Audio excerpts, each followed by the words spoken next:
L'Éternel dit, j'ai vu la souffrance de mon peuple, qui est en Égypte. J'ai entendu les cris que lui font pousser ses oppresseurs, car je connais ses douleurs.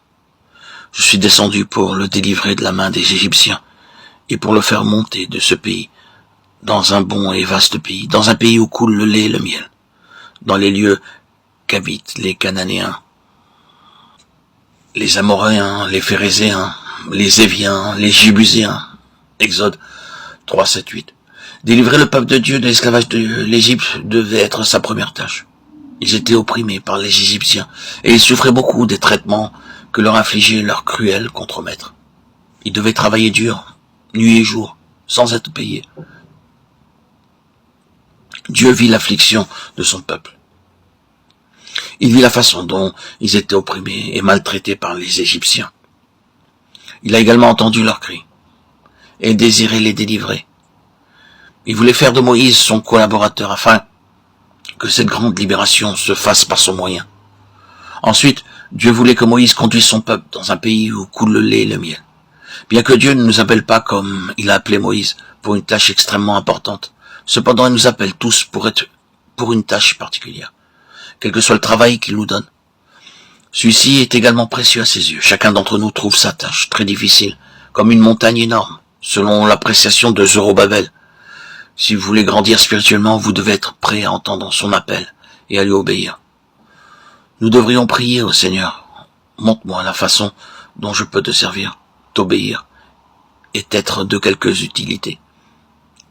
Alors il nous guidera et nous aidera jour après jour. Nous devons être conscients que Dieu veut nous employer pour sa gloire.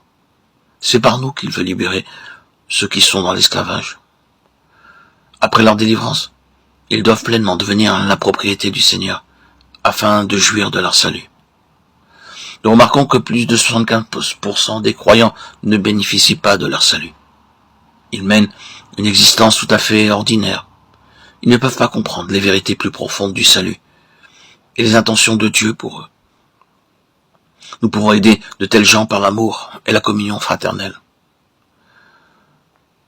Lorsque Dieu dit à Moïse d'être le grand libérateur de son peuple, celui-ci répondit à Dieu, « Qui suis-je pour aller vers Pharaon et pour faire sortir d'Égypte les enfants d'Israël » Exode 3, 11.